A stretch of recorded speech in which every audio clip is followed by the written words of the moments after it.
curiosity is what drives people, and that aversion to loss, that I should not lose. If I don't gain, it is okay, but I should not lose. Imagine, in fact, it's a common scenario here and everywhere else. If I don't see you, it's okay. If I see somebody for 5 minutes, you say, well, I should also be seen. He should speak to me too. I am losing out. If I don't see anybody, no problem. I'm not seeing, I'm in solitude. But the moment you find out I've met somebody for 5 minutes, maybe that person's going through hell in their life, whatever problem. But if I've seen somebody for 5 minutes, you say, well, why not me? He should also see me. And this happens when we are constantly weighing ourselves against others. Because remember, there is no loss unless I have the notion of victory. Unless I have some kind of a scale where I'm saying this is loss, this is triumph. Only then I think of losing out or missing out or losing something, not just losing out. But if that is not on my mind, if I am either alert or self-aware or even better, all both of these, plus I'm content, there is no competition. There is no race. In a study, in a psychological study done, it's fascinating how human mind works. So they gathered some people, I think 5 or 7 people. They handed a $20 bill to each one of the participants. And there was this roulette thing happening there. They said you can bet $20 and you can turn it into 50. Would you like that? Everybody said no. Oh, I just got a free 20. Why would I lose what I have? I'm happy with it. So most interestingly, not even one person agreed to bet their $20. Then they got another group in and slightly changed the dynamics. They gave everybody $50. So they gave everybody $50. Everybody was very happy. And then they said, I'm going to take $30 back from each one of you. So this researcher took $30 back from each one of the participants. He said, now, you have the option to bet $20 and earn back your $30. You know the result perhaps. Everybody bet. Everybody placed a bet. Because this, we lost $30, we can have it back. When people gamble or people invest in stocks, they will keep holding on to a stock or keep investing in a company that's losing because they want to recover their losses. It's very hard at that time to think, it's okay, I'm making a loss here, I will bail out and I will invest this money in a positive company with a better outlook so I can recover my losses elsewhere. No. The desire is, I must recover my losses from this very company. But a professional trader knows better. This is a mindset of a retail trader, as they say, a mom and pop trader. And that's also the mindset most people carry into their lives. That if you have done me damage, I must do damage to you to recover. If you are the cause of my loss, I should not look at gaining from elsewhere. Instead, I should really push you over the edge, maybe, or do something so I recover my loss from you. Hence, all the stress in various relationships, whether that's personal, interpersonal, or professional, or social, or even political, any level, any kind.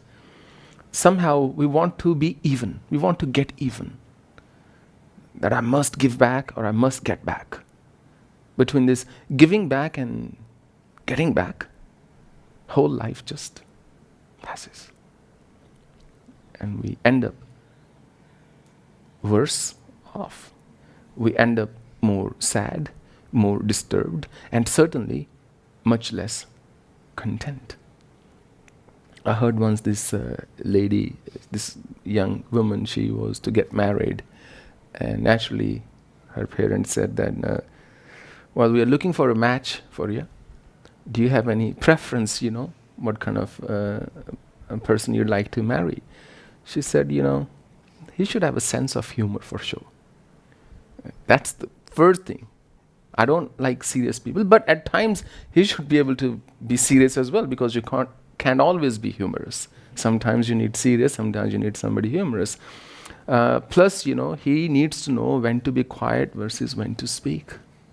But must be very intelligent. Must have a lot of knowledge. I should be able to ask about anything. He should be able to hold a conversation on anything at all. That's all they said. No. He should. Every evening he should be at home, I don't want him roaming around. He should be here with me every evening. We should be spending some dreaded quality time together. It's a big thing for a woman, quality time. Only she knows what that is. So the grandmother was also sitting there. Oh, she said, so you want a TV? She said, why don't you marry a television? It does all these things that you're asking. It has a sense of humor, is intelligent, has all sorts of information 24/7. It'll be with you. You can spend as much time with it as you like. It'll shut up when you want it to. Just turn it off. But this method of this unrealistic expectation from life that I should win always, that the world should shut up when I'm saying so, the world should speak up when I'm saying so, the world should do what I'm asking it to do, the world should be ready, just waiting for me because I'm the center of the universe, remember? So that's the feeling we live with. And this is as impractical as somebody trying to remain eternally youthful. From body. From your heart you can, but from a bodily perspective it's not possible. And the more I read those questions in various Swaminars, or the ones we get on the emails, or various other queries, or in-person meetings, really at the root of it is some kind of rigidity, that lack of flexibility. We think if I've deemed something right, then I must get it. I must win.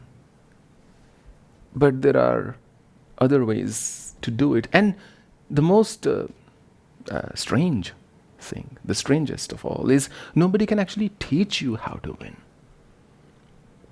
Nobody can really. It's not something that can be taught. It's something that can be learned. And usually it's only life that drags you through its experiences, and then you learn along the way. As opposed to somebody saying, I'll just read some books or listen to some discourses and suddenly I will know. You won't know. Yes, you may have a perspective of life, a new perspective to look at things, which will help you learn more from what life is trying to tell you. The guru cannot teach you much. Parents cannot teach you much, even if they want to. And that's something that life only gives you. The rest is commentary. I read this once, that I think I may have cited this story a few years earlier as well. If I have, ignored that one, listen to this one, okay? So, this man, he was a burglar. He was a thief. And he had a son. And the son was growing up. He said, Dad, I'd like to learn your trade. Because he wasn't good for the conventional school and so on. And he had seen it many a times that thieves are more honest than normal people in the world. So he said, look, Dad, I'd like to learn your trade. Can you teach me? He looked at his son, strapping youth, 20 years old, nice big build, strong. He said, yes. So first thing is wax your body, he said, and apply plenty of oil so nobody can grab you. You have to be slippery, if you want to get out of the grip of this world.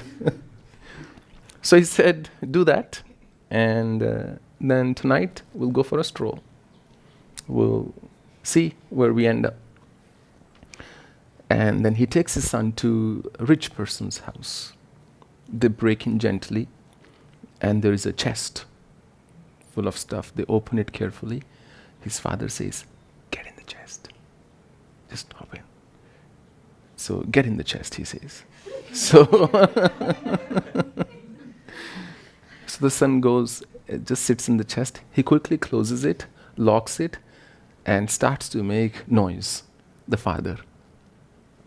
And then there is a commotion in the house. So the son is going, what the hell is happening here? There's suddenly noise, and the father just runs out of the window. And then there is this huge commotion, and he's thinking, how do I get out? It's locked. After a while, there is silence, and he's thinking, I am dead meat. By the time I get up in the morning, by the time it's morning, they will open the chest and they'll kill me. What kind of dad is this, who would do that to his own son? But life is that kind of dad, by the way, because life first gives you a test and then the lesson. In ordinary teaching, you first get the lesson and then the test. But life gives you a test first and then the lesson. And so it was a very lifelike situation. He's fighting for his life and he's thinking, how do I get out? Then he thinks of this method. He starts to scratch the chest from inside and makes a noise like a cat would. Starts to meow and so on. And the lady of the house says to her maid, just go, maybe there's a cat in the chest somehow. Just go, see, get it out. So she goes to the chest with a candle. She opens. He instantly jumps out, startling her, blows on the candle, and runs the hell out of there. So then, panting and puffing and stumbling and tumbling, he reaches his father. He says, what the hell? But you won't believe how I got out of there. He said, well, don't bother with the details. You are here, you've learned the art. You're here, you've escaped. So you've learned the art. And that's what I mean when I say nobody can teach you. It's something you have to learn. What you can do is based on your wisdom, experience, and empirical and experiential understanding of life, of the world and life, you would apply that wisdom to get out of a certain situation. Whether you are winning or you are losing, none of this is going to stay. And it's okay to lose. When life locks you in a chest and you feel all dark and dingy there, you feel fear in your heart, just remember, it's just a little lesson. It's just a small test. Once you emerge out of it, you will be a more knowledgeable person. You will be a better person. But remember, as I say, become better, not bitter. And that's really what a person who's self-aware does. Through everything life puts them, they don't become more bitter, they become better. So I think on that note, I will close this.